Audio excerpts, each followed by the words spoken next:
चलिए आज हम लोग देखते हैं यहाँ पर refractive index of a prism, मतलब कि एक प्रिज्म के लिए रिफ्रैक्टिव इंडेक्स n या फिर म्यू की वैल्यू क्या होती है। ठीक है, सबसे पहले हम यहाँ पर डायग्राम ड्रॉ कर रहे हैं। यहाँ पर डायग्राम है, ये मान लिया हमारे पास एक प्रिज्म है, ट्रायंगुलर शेप में होता है। ठीक है, तो ये A मान लिया, यहाँ पर B और यहाँ पर C। अब हमें बताना है कि इस प्रिज्म में किस तरह से रिफ्रैक्शन होता है मोनोक्रोमेटिक लाइट का, एक सिंगल लाइट रे का, और उससे रिफ्रैक्टिव इंडेक्स n या म्यू की वैल्यू कैसे आती है। ठीक है, इसे बेटा बोलते हैं हम लोग, इसे बोलते हैं हम लोग यहाँ पर प्रिज्म का बेस ऑफ प्रिज्म।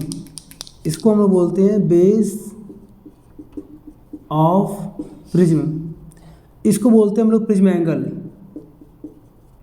ये है हमारा प्रिज्म एंगल।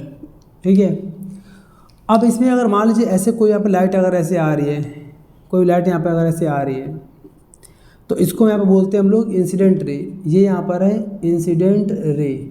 ठीक है, यहाँ पर अब जैसे ये इसके पहले वाले सरफेस पर आएगा तो अंदर ग्लास है, तो हमें यहाँ पर ड्रॉ करना पड़ेगा इसका नॉर्मल। मान लिया ये इसका नॉर्मल है, ऐसे करके ये इसका नॉर्मल मान लिया हमने n1।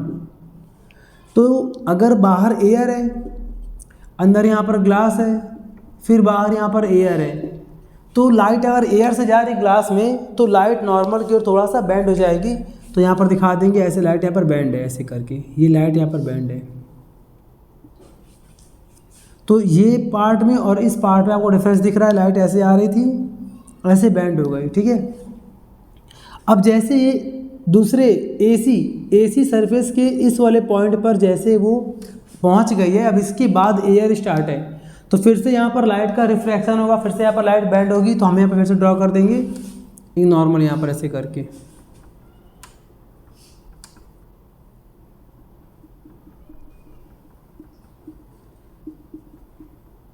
ये मान लिया हमने n2। ठीक है, ये हमने मान लिया n2 है, और जैसे अब लाइट आएगी तो एयर है तो नॉर्मल से दूर हटेगी, फार अवे फ्रॉम नॉर्मल, तो ये जा रहे हैं यहाँ पर ऐसे करके। तो इसको बेटा हम लोग बोलते हैं इमर्जेंट रे, इसे बोलते हैं हम लोग यहाँ पर इमर्जेंट रे। ठीक है, उसके बाद से ये यहाँ पे दोनों नॉर्मल यहाँ पर कट कर रहे हैं, पॉइंट मान लिया O हमने, इस पॉइंट को मान लिया हमने P, इस पॉइंट को मान लिया हमने Q। ठीक है, अब यहाँ पर हम लोग एक और यहाँ पर एंगल दिखाने जा रहे हैं। उसके अलावा ध्यान दीजिएगा, यहाँ पर इस पूरे एंगल को बोलेंगे स्मॉल आई। स्मॉल आई का मतलब angle of incidence. Angle of incidence यहाँ पर क्यों बोलेंगे? नॉर्मल और इंसिडेंट रे, नॉर्मल और इंसिडेंट रे के बीच में जो एंगल बनता है उसे हम लोग बोलते हैं एंगल ऑफ इंसिडेंस यानी आई। और अंदर यहाँ पर बन जाएगा आर, क्योंकि जो नॉर्मल और जो लाइट सरफेस से रिफ्रैक्ट होती है उसके बीच के एंगल को हम आर बोलते हैं। ये लाइट आ रही है, इंसिडेंट है, ये इसको बोलते हैं रिफ्रैक्टेड रे। तो रिफ्रैक्टेड रे और नॉर्मल दिख रहा है आपको ना, डॉट डॉट, इसके बीच के एंगल को हम लोग बोलते हैं आर। ठीक है, अच्छा, इसके बाद से अगर अब हम यहाँ पर सिमिलरली यहाँ पर भी होगा, जैसे यहाँ पर आई आर है वैसे यहाँ पर अगर लाइट उल्टा फॉल कर देते तो यहाँ पर भी हमारा बन जाता आई, तो इसको डैश मान लेंगे आई डैश, और यहाँ पर मान लेंगे हम लोग इसको आर डैश। ठीक है, अब इसके बाद अगर हम इंसिडेंट रे को आगे बढ़ा रहे हैं, ध्यान दीजिएगा, आगे ये दिख रहा है आपको ना, मान लिया इसको मैंने एक्स मान लिया, तो एक्स पी यहाँ पर इंसिडेंट रे को आगे बढ़ा रहे हैं, तो ये जाएगा ऐसे करके यहाँ पर।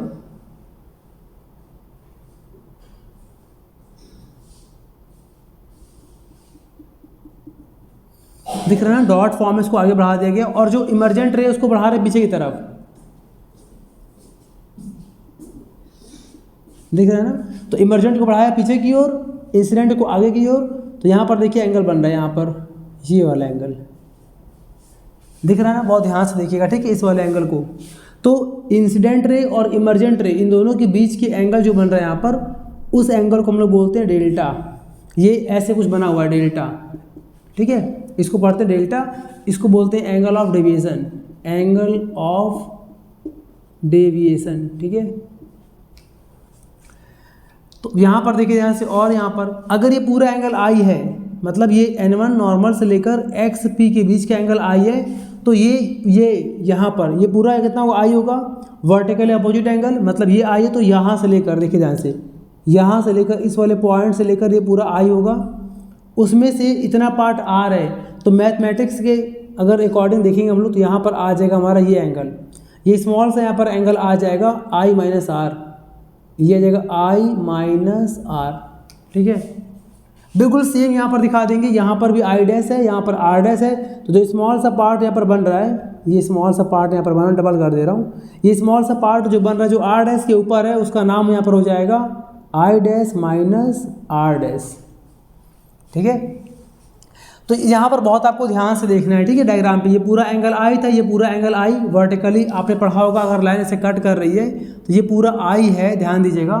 तो फिर अगर इसमें से ये आर है तो ये पूरा आई होगा ना, ये क्योंकि सामने आमने सामने के angle opposite vertically opposite angles आपस में इक्वल होते हैं, तो ये पूरा आई, तो ये पूरा आई होगा, उसमें से इतना पार्ट आर है, तो जो पार्ट बच गया वो यहाँ पर क्या हो जाएगा आई माइनस आर। वही यहाँ पर दिखा रहे हैं आपको, देखिए आर के ऊपर लिखा हुआ है i minus r, r dash के ऊपर लिखा हुआ है i dash minus are dash. ठीक है, डायग्राम पूरा बन गया है। अब देखिए इसको मैं कैसे प्रूफ करते हैं।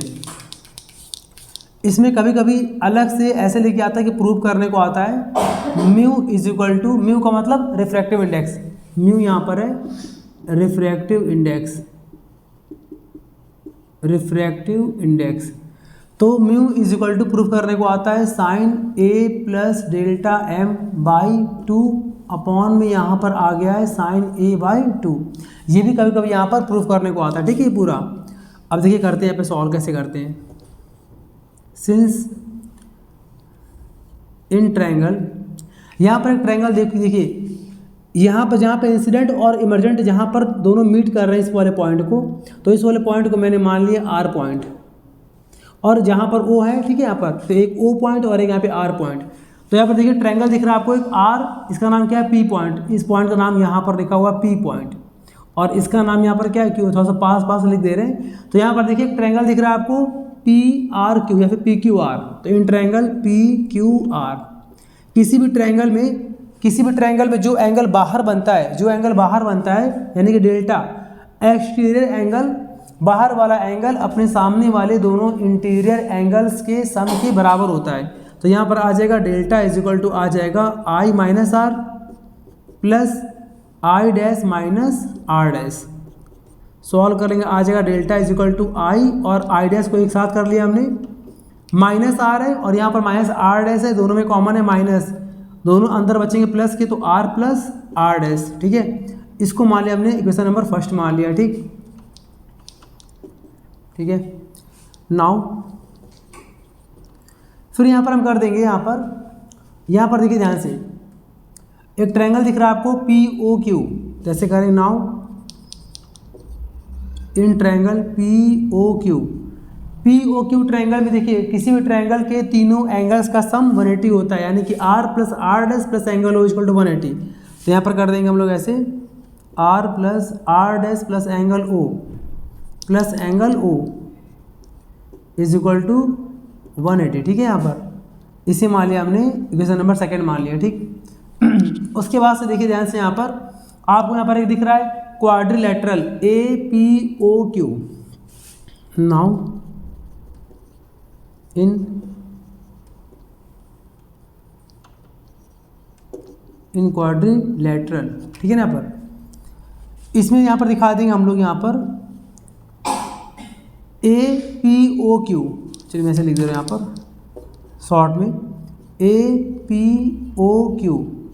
तो किसी भी 4 साइड्स वाले क्वाड्रिलेटरल में चारों एंगल का सम, 4 एंगल्स का सम कितना होता है 360। तो यहाँ पर एंगल ए पर एंगल यहाँ पर मान लेंगे, तो यहाँ पे आ जाएगा एंगल ए प्लस यहाँ पर देखिए एंगल जो है यहाँ पर आपको अलग से दिखा दे रहे ऐसे करके, यहाँ पर हम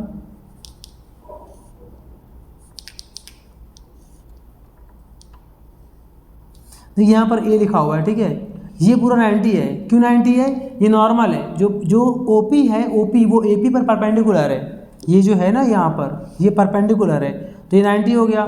सिमिलरली यहाँ भी कितना होगा 90 होगा, क्योंकि यहाँ पर भी ओ क्यू जो है वो एसी पर परपेंडिकुलर नॉर्मल है, तो ये भी 90 हो गया और यहाँ पे एंगल ओ बच गया। तो यहाँ पर करेंगे एंगल ए प्लस 90। ठीक है, यहाँ लिख दे रहे इसको हम, तो एंगल ए प्लस 90 मतलब ये प्लस एंगल ओ यानी कि ये प्लस फिर 90 इज इक्वल टू यहाँ पे आ जाएगा 360 डिग्री, ठीक है। उसके बाद से यहाँ पर आ जाएगा angle a plus angle o is equal to 90 90 180, transpose करेंगे तो आ जाएगा 180 डिग्री। इसे मान लिया हमने third. Now from equation second and third दोनों का यहाँ पर कर रहे हैं कंपेयर हम लोग। कंपेयर करने पर देखिए दोनों में 180 180 एक साइड सेम है तो फिर अदर साइड भी क्या होगी, सेम। दोनों का आरएचएस सेम है, दोनों का एलएचएस भी यहाँ पर सेम हो जाएगा। तो ये पूरा पोर्शन इस पूरे पोर्शन के इक्वल कर देंगे तो आ जाएगा r plus r dash plus angle o is equal to यहाँ पे आ गया एंगल ओ प्लस एंगल ए।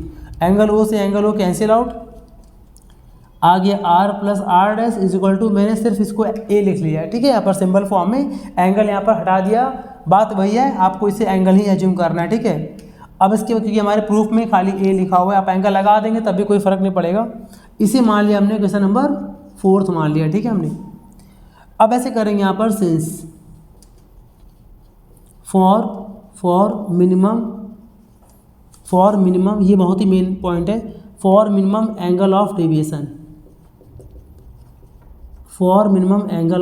डेविएशन, ठीक है ना। मतलब हम चाहते हैं कि एंगल ऑफ डेविएशन यानी कि डेल्टा मिन का मतलब मिनिमम। डेल्टा मिनिमम के लिए क्या होता है, यहाँ देखिए ध्यान से, यहाँ कर रहे हैं। डेल्टा मतलब एंगल ऑफ डेविएशन की वैल्यू सबसे मिनिमम कब होती है, सबसे कम कब होती है, when i tends to I dash, मतलब कि जब आई इक्वल हो जाता है आई डैश के एंड और आर हो जाता है इक्वल आर डैश के।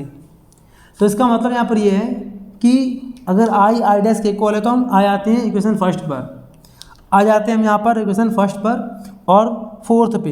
तो देखिए ऐसे करेंगे, नाउ ध्यान दीजिएगा, नाउ फ्रॉम इक्वेशन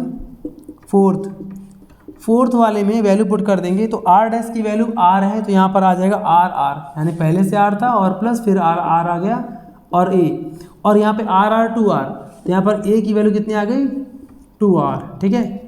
अच्छा इसको हम ऐसे भी बोल सकते हैं, कैसे, R is equal to a by. अब देखिए ध्यान से, अब इसके बाद हम यहाँ पर कर देंगे R के यहाँ पर वैल्यू फाइंड कर लिया। अब हम लोग यहाँ पर इस वैल्यू को पुट कर देंगे फर्स्ट में, तो कर देंगे नाउ फ्रॉम इक्वेशन फर्स्ट। तो पहले वाले इक्वेशन में हम लोग यहाँ पर पहले वाले में हम लोग सारी वैल्यू पुट कर रहे हैं।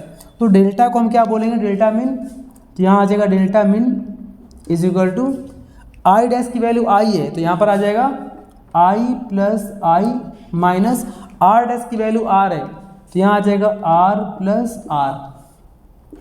तो यहाँ आएगा डेल्टा एम। देखिए डेल्टा मिन को हम डेल्टा एम यहाँ पर लिख दे रहे हैं, ठीक है। यहाँ पर कितना आ गया 2i माइनस 2r। अगले स्टेप में आ जाएगा delta m plus 2r is equal to 2i, ठीक है, क्योंकि यहाँ पर माइनस में 2r है, ट्रांसपोज करेंगे तो ये आ जाएगा प्लस में, तो यहाँ पर ऐसा कुछ आ गया, ठीक है।